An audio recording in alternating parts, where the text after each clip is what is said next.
93-94 Magic was a format I really wanted to try out a while ago. I was pretty fascinated with it. The problem was that trying to break into it was pretty expensive. So I did a lot of looking around for builds that didn't really cost that much. I didn't want to do any proxies with it because um, I wanted to play a fully genuine deck that was 93-94. Um, Now, when Magic was released, I was way too young to really appreciate it. 93-94, I was literally 3 and 4 years old, so I couldn't have played it with any kind of meaning, and with a lot of art on the cards, my parents were unwilling to help me. So, um, looking back, I don't really have a whole ton of nostalgia for old Magic, but this build I stumbled across while researching on YouTube. This is a deck called Black Rack. It's right up my alley. I like using discard strategies, and looking at older cards, it's very interesting to compare how discard was then to how it is now. So this version of Black Rack, the 93-94 format that I'm using allows the Fallen Empires set. So I can include things like Hymn to Turok and Order of the Ebon Hand, where I've seen some that don't include those. And I can't remember the specifics. There's like three different kinds of 93-94. And I can't remember what this one's called, but this is my Black Rack deck. There's no sideboard because I didn't really need one. I'm still kind of working on it. Like if I were to sell some of my older cards, then I could be persuaded to update it. There are a couple of things I'm going to do, but let's go over it. With the creatures, there's only like 14 creatures. So we have 4 Order of the Ebon Hand, which is it's really nice. It's a 2-drop just for 2 black. It's a cleric. It has protection from white. For 2 more black, you can give it +1/+0 to the end of the turn, or for 1 black, you give it first strike. So he can be pumped, so he can hit harder. He can be given first strike, and he's got pro white. So yeah, a lot of things like swords won't hit him. Swords to plowshares. Things like targeted white abilities won't hit him. Black Knight is very much the same, except that he always has first strike. He can't be pumped. He's just a 2/2, so he's got 1 more toughness. So that's really cool. I think the best creature in the deck is this Hypnotic Specter. It's 1 and 2 black for a 2/2 flyer. Almost everybody knows what Hypnotic Specter is. But in case you don't, any opponent dealt damage by the Specter discards a card at random from his or her hand. And you ignore this effect if the opponent has no cards in their hand. So this is getting into the difference between modern discard and old school discard. Old school discard is almost always random. Like you're going to see a couple more cards in here that do that. Like Mind Twist and Hymn to Turok. Those are like all of these are just random discard. All right, so then we got Royal Assassin. It's a 3-drop 1/1. It's not really there to attack. He's removal, so he has a tap ability that says destroy target tapped creature. So that's going to discourage people from swinging into you, and he actually pairs well with one of the other cards in the deck. Okay, we got 4 Dark Ritual just for acceleration.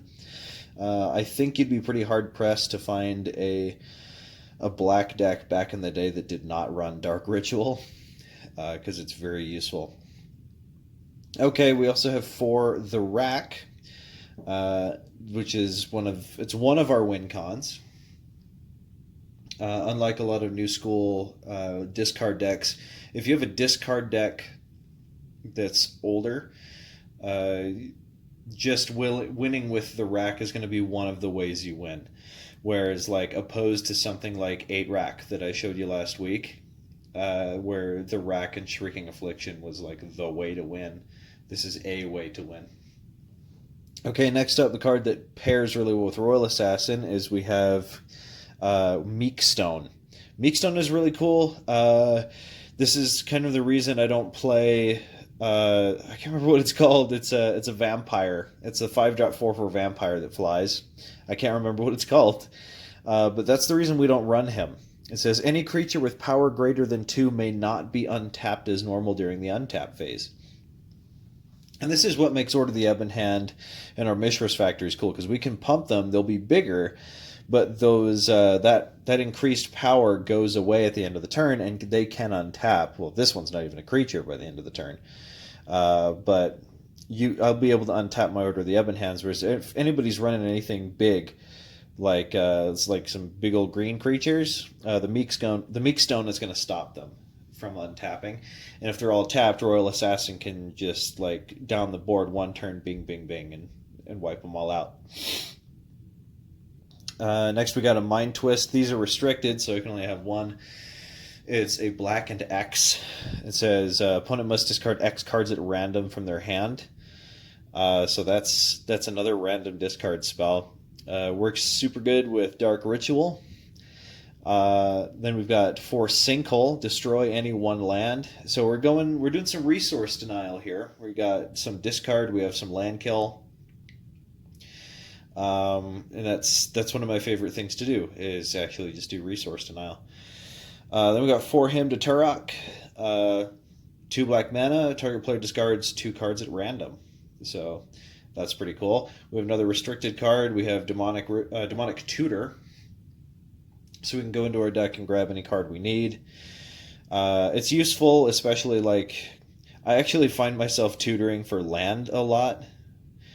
It's pretty weird, but anyway, 4 Drain Life. This is some of our only removal in the deck besides Royal Assassin. It says 2 and a black here, but you actually spend more black than that, so I would read like 1 black X. That's sort of how I would read it. You could only use black mana for this, though. So let's see. It deals 1 damage to target creature or player for each black you pay in addition to its casting cost. You then gain 1 life for each 1 damage dealt, and I can't gain any more life than the toughness of a creature killed this way. So if something only has toughness 3 and I put 4 into it, I only gain 3 life. So, yeah, Drain Life. This is another way to actually win the game, especially if I can tap 2 and then I can chain Dark Rituals into it. Then I can start hitting for like 6 to, if I'm lucky, 12 or more if I have more land laying around. But yeah, Drain Life. Then we got 2 Ashes to Ashes. This is a weirder card that I really wanted to use just because of it's so interesting. It's 1 and 2 black. Ashes to Ashes removes 2 target non-artifact creatures from the game and does 5 damage to me. So that's it's risky, but like that's a dual creature removal, and they're just banished. They're removed. So that is nice. Then we have 2 Disrupting Scepter. This is it's just target player chooses and discards 1 card from their hand. They can use this a bit. I can use it only during my turn, so anytime I could do a sorcery. And this just helps with the rack, and that's like the only non-random discard spell. So that's probably the most lenient thing we could be doing to them, is hitting them with the Disrupting Scepter.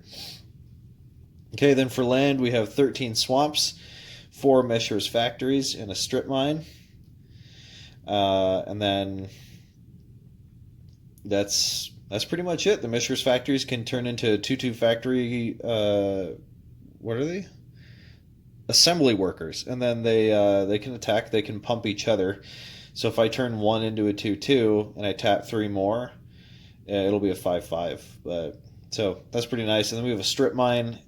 Just tap it, and you can sacrifice it and destroy 1 target land. So if I was going to update this, I would replace a swamp with an Urborg. Not Tomb of Yawgmoth, original Urborg. It basically taps like a swamp, or it can take first strike away from a creature. I lose nothing by adding it into the deck, just because it's basically a swamp, and it will allow me to remove first strike. from something that I'm fighting with, like Black Knights or something like that. If I'm going to put other things in here, like another way I could build the deck is to put stone throwing devils in here, and then like unholy strength. I've seen that. Stone throwing devils they're pretty pricey for what they are. They're sort of a 1-drop 1/1, but they are some of the faster creatures in 93, 94. So thanks for watching. I got another deck that I'm going to do here in a bit. So yeah, that should be up pretty soon.